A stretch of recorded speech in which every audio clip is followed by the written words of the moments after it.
Hello everyone. We're about to go through the process of using Retention Alert.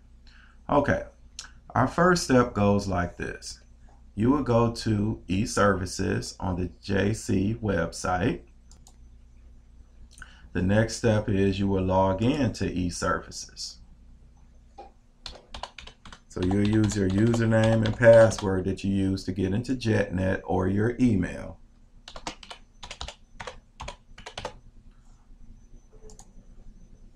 Now, once you get to this screen here, you will click on Faculty. Okay, now the next step goes like this.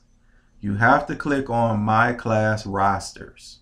So what I need for you to do is click on My Class Rosters. Now what happens is your classes come up. Now the class that you will be using Retention Alert for, you need to click on it. And since this is the fall of 2013, we know that we're only using it for Math 20. Now once this expands, then you can click on whatever class it is you want to use Retention Alert for. So we will click on the 20 class that you want to use Retention Alert for. Now, I want you to click on that right now. Now, once you click on that class, you will see your class roster.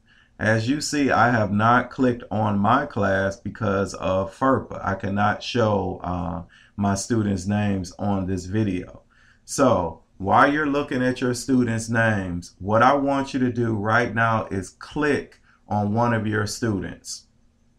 Okay, now, once you click on one of your students, I want you to pause for a second and I'm going to show you what your screen should look like and what is your next move. So again, let's go through this one more time. You click on your class and then your roster will come up and you will click on the student that you want to do a report on. So do that, please. Now that you have clicked on the student's name, what I need you to do is scroll to the very bottom of the screen.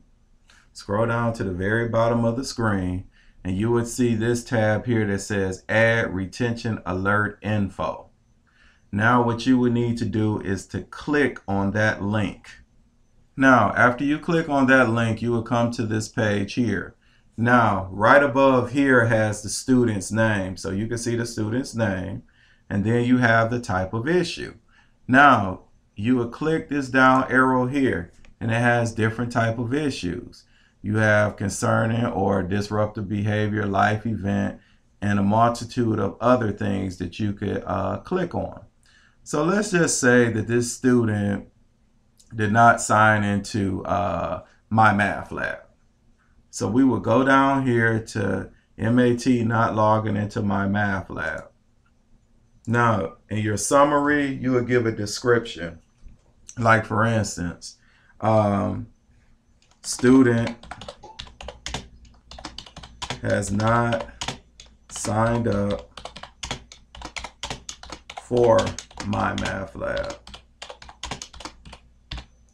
And you could give your description here, your detailed notes. Now, the reason why I put this summary here is this here. Okay, the student not logging into MyMathLab, you need to put the reason why you know the student is not logging into MyMathLab in the summary. So for instance, if your student never even signed up for it, either with the temporary passcode or paid for the permanent code from the bookstore and put that information in, it needs to be known that the student has not even signed up for it. Or it could be for various reasons. You could put in a summary, student did not do the assigned homework or something like that. But in your detailed notes, this is where you get a little bit more detailed as far as telling, you know, some of the other concerns you may have. Like for instance, you could say it's been 3 weeks and this student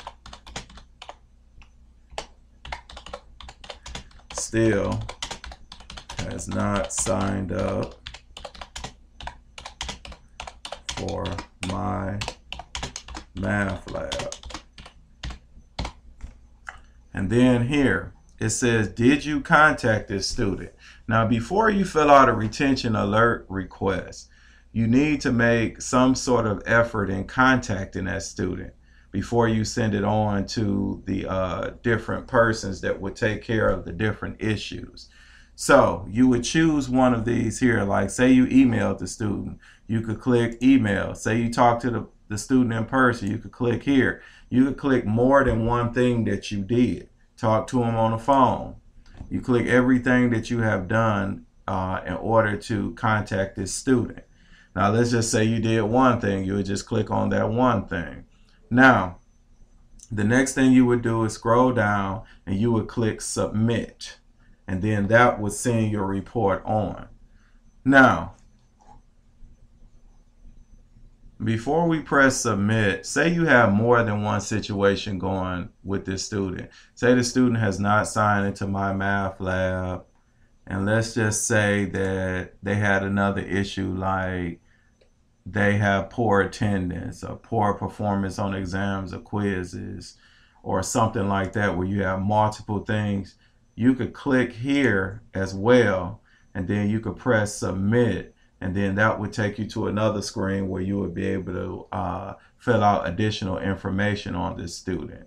But typically on your first try, you should not click on this screen here. Now what you would do, you would press submit. Now please, whatever you do, if you're just making this up going through the process, please do not press submit, because you would send a report where the student does not need that assistance. But if this student actually needs the assistance that you're typing in, then you could press submit, and then the appropriate people will get back with that student. Now, if you have any additional questions, you can always contact me at my email. My email is Gibson, Gibson, Jerome, Jerome, D as in David, at jccmi.edu.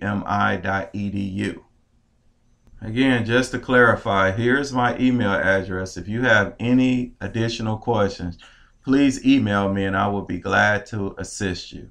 Thank you.